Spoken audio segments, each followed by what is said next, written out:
हर हर महादेव, जय शिव गुरु। हाँ तो रउरा सभी कैसन मानी जा। गोस्वामी शिव चर्चा कथा में रउरा सभी के एगो कथा हम लेके आयल बनी। शिव भक्तिन सदा सुहागिन। कथा देखी।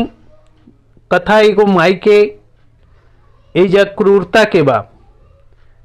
हम जहाँ तक जाना तनी कि माई कभी भी क्रूर ना होली, बाकिर एजा उल्टा ही दिशा में ई कथा बा। और रउरा सभी शुरू से अंत तक अवश्य सुनम जा। और कथा बढ़िया लगी तब भगवान शिव के अगर रउरा सभी भक्ति पर विश्वास करतन जा तो एक बार ओम नमः शिवाय जरूर लिखम जा। और आई जा हम कथा रउरा सभी के सुनावे जातनी। कथा ऐसे बा कि एगो गांव में एगो राजपूत के परिवार रहत रहे। वो राजपूत के परिवार में पति पत्नी और एगो उनकर बेटा रहन। एगो बेटा बहुत ही दुलरैतन रहन और ई दोनों राजपूत दोनों पति पत्नी रहन जा। ई भगवान शिव के परम भक्त रहन जा। समय ऐसन करवट लेलस कि जवानी में ही जौन बाबू साहब रहन उनकर मृत्यु हो गई कार एक्सीडेंट में। जब कार एक्सीडेंट में हो गई तब उनकर पत्नी विधवा हो गई। और समय ऐसा आयल कि वो अपन सुहाग के उजड़ गेला के कारण विधवापन के काफी दिन तक सहन ना कैली और वही गांव के मुखिया के संगे उनकर प्रेम संबंध बन गई। और प्रेम संबंध बन गई और एने जौन उनकर लड़का रहन, जौन एगो वो लड़का रोज स्कूल से आवस और वो अपन माई के जब मुखिया के संगे देखस तब वो रोज अपन माई से कहस कि माई ये अच्छा बात नहीं के, लोग हमनी के का कही। बाकी देखी कि प्रेम ऐसा एगो चीज है कि लोग लाज के कोनो वो आदमी के फिक्र ना रहेला और लोक लाज के भुला के प्रेम में आगे बढ़ेला। बार बार लड़का अपन माई से ही बात कहत रहे। एक दिन वो माई और मुखिया दोनों सलाह कैलन जा कि ई रोज हमनी के देख लेता, हमनी के प्रेम संबंध में बड़ा विघन पड़ता। मुखिया कहले कि काहे ना ये सपोले के ही मार दिया, तब हमनी के आराम से रहल जाई। तब देखी कि लड़का पढ़ लिख के बहुत बड़ माने बहुत बड़ औधा पर माने स्थापित हो गई, सरकारी नौकरी लग गई। और सरकारी नौकरी लग गई तब माई भीरी बार बार अगुआ लोग आवे लगलन जा कि अपन बेटा के बियाह कर दी। देखी बेटा के बियाह करे खातिर वो बहुत ज्यादा ई चाहत ना रही, काहे कि एगो तो विघ्न घर में बेटा रहबे कर रहे और अब तो नौकरी लग गई, ऊपर से कि बहू आ जाई और बहू आ जाई तब तो यहन जना के प्रेम संबंध में और ज्यादा विघन पड़े लगी। देखी समय का करवट लेला ई केहू नहीं के जाना। बाकी करत करावत उनकर बेटा के विवाह एगो डीएसपी के बेटी के संगे, जमन वही जिला क्षेत्र के डीएसपी रहन, उनकरे लड़की के संगे उनकर विवाह भी स्थापित हो गई। और विवाह भी उनका ना चाहला के कारण भी करे के पड़ गई, काहे कि आखिर कब तक केहू बेटा के बिना ब्याह के रखी। और समय आयल और वो बेटा के ब्याह हो गई। वो बेटा के जौन बहू अली वो भगवान शिव के परम भक्तिन रही। वो त्रयोदशी व्रत से लेके प्रदोष से लेके शिवरात्रि से लेके सोमवार से लेके कोनो व्रत भगवान शिव के ना छोड़त रही और उतना बड़ घर के होके भी भगवान शिव के भक्ति में आरूढ़ रहत रही, सदा भगवान शिव के परम भक्त बना रही। देखी अब रउरा सभी के असली कथा हम रउरा सभी के सुनावे जातनी। जब ऊ 1 महीना 2 महीना रहली त नया सुहागिन के घर से उनकर माई बाप बिदागरी खातिर उनका सास से आग्रह कैलन जा कि देखी समधिन रउरा हमार बेटी के भेज दी और जब कहम रउरा तब हम अपन बेटी के रउरा घरे भेज दें। और इस समधिन काहे कि ई त प्रेम संबंध में मुखिया के संगे फंसा रही, इनका टाइमो ना मिलत रहे, यह चलते ई चाहली कि जल्दी से जल्दी ये अपना मैके चल जाई, जौना के चलते एकरा ई बात के पतो ना लगी और फिर से कुछ दिन हमार संबंध बना रही। और ये बात के रउरा सभी कथा में शुरू से जानतन जा कि शुरू से उनकर लइका ये चीज पर दबाव डालत रहन अपना माता पर, जौना के चलते ई जौन बाबू साहब रही वो मुखिया के संबंध से बहुत ज्यादा आतुर हो गई रही, जौना के चलते अभी निश्चय कर ले रही कि हो ना हो कौनो कारण ये लड़का के अपना राह से हटावे के उपाय कल जाओ। और इन्हें इनकर पत्नी बेटा के जौन पत्नी रही और इनकर पतो उनकर घर से केहू आइल, उनकर भाई और उनकर बाप और अपन बेटी के बिदागरी करके ले गए। और जहिया बिदागरी भइल तहिया दूसरे रात ई मुखिया के संगे मिल के इनकर माई वो बेटा के कत्ल करवा दिली। और कत्ल करवा के जौना घर में उनकर लड़का के सुहाग रात के घर रहे, जौन इनका घर में इनकर पलंग रहे, वही पलंग के नीचे पलंग हटा के और वही घर में इनका के जब वो लड़का के वही घर में ओकरा पलंग के नीचे ही गड्ढा खोन के मुखिया के आदमी उनकर समाधि बना दिलस और घर के दरवाजा में ताला मार के और हल्ला कर दिली कि हमार बेटा पता ना कहीं भाग गई। अब ये भाग गई, ये बात के खबर लड़का के ससुराल के घरे भी पहुंच गई और लड़का के ससुर खुद वो जिला के डीएसपी रहन, जितना भी पुलिस फोर्स रहे उस सब पुलिस फोर्स लाग गई उ लड़का के खोजे में।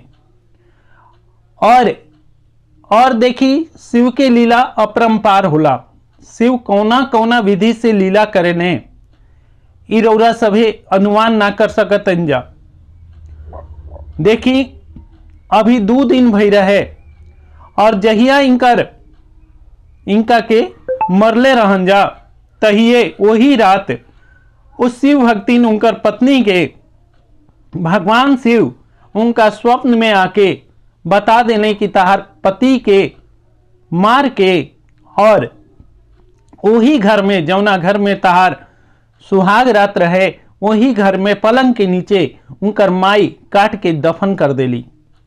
देखी समय बहुत विपरीत होला, आज तक केहू माता कुमाता ना सुनल, पुत कपूत होला लेकिन माता कुमाता ना होली, बाकी रेजा माता कुमाता हो गए रही।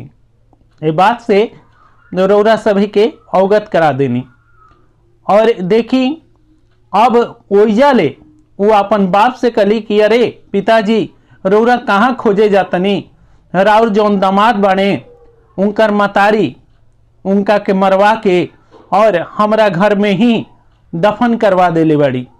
ये पर उनकर बाप पूरा जिला के पुलिस फोर्स के लेके और पहुंच गए लड़की के ससुराल। ओइजा लड़की के ससुराल पहुंच के और सब कोई के देखते देखते पूरा गांव ई देखे खातिर लीला पहुंच गई उनका घर के दरवाजा पर। और घर के दरवाजा पर पहुंचते ही वो लड़की का काम कैलस कि अपन सास से कलस कि हमार पति कहाँ वाणे। वो कह तरी कि तार पति कहीं भाग गए तारा के छोड़ के। तब वो कहली कि हई हमार दरवाजा खोला जोना में हम अपन घर के सब सामान रख ले बनी और हम ई घर के कब्जा चाहतनी। तब वो सास कहली कि जब तार पतिये निकन तब घर के दरवाजा काहे के खोलबू, और रोए लगली।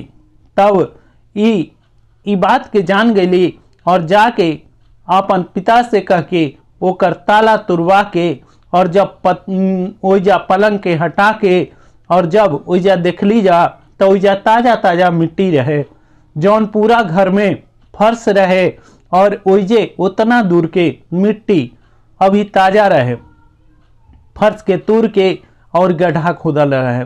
पूरा पुलिस फोर्स ओइजा खड़ा हो गई और सबके देखते देखते ओकरा के फिर से खुनवावल गई। जब खुनवावल गई तो उनमें से उनकर पति के लाश निकलल। जब पति के लाश निकलल तब ही शिव भक्तिन लगली रोवे, भगवान शिव के दुहाई देवे लगली कि हे प्रभु, अगर हम और सच्चा भक्त हई तब हमार ई जौन पति वाणे इनका के जीवित करी, नहीं तो सब भक्त के रौरा ऊपर से विश्वास हट जाई। रौरा कोनो किस्म से भी हमार पति के जीवित करी, काहे कि हम माता गौरा के सब व्रत कैले बनी और आज भी हम तीज के व्रत करके आयल बनी, और तीज के व्रत कैले बनी तो तीज के व्रत तबे पूरा होला कि जब पति उनकर मांग में सिंदूर भरस।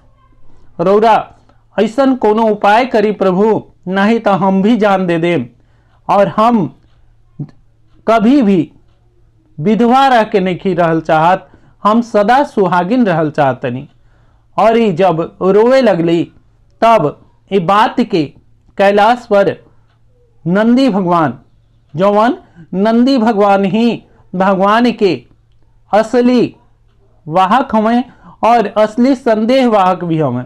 उनकर जितना संदेश होला सब नंदी भगवान ही भगवान शिव के पास पहुंचावे ले, और नंदी भगवान ओइजा भेष बदल के आई रहन।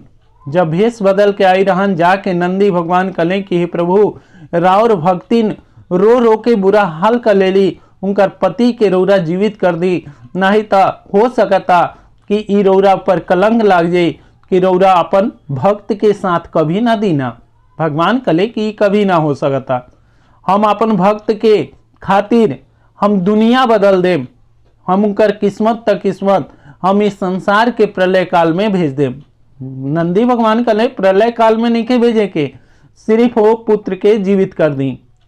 और भगवान शिव एगो ब्राह्मण और ब्राह्मणी के रूप में माता पार्वती के संगे पहुंच गए और जाके कहले कि हे बेटी, तू ऐसन करा, जा तू अपना घर के शिवालय में और ओइजा ले शिव जी के जल चढ़ा के और वही जल लोटकी में भर के ले आवा और 5 बार महामृत्युंजय मंत्र के जाप करा और अपन पति के मुख पे छींटा मारा, और भगवान शिव अगर चाहिए तो तहार पति जीवित हो जी हैं। यह बात जब कहले वो ब्राह्मण और ब्राह्मण पत्नी, तब वो का काम कैली कि गंगा जल ले ली, जाके भगवान शिव के चढ़ौली, शिव के चढ़ा के वो चरणामृत अपना लोटकी में भर के ले ली और लोटकी में भर के आके और अपन पति पर 5 अंजुरी महामृत्युंजय मंत्र के जाप करके उनका पति के मुंह पर छींटा मरले,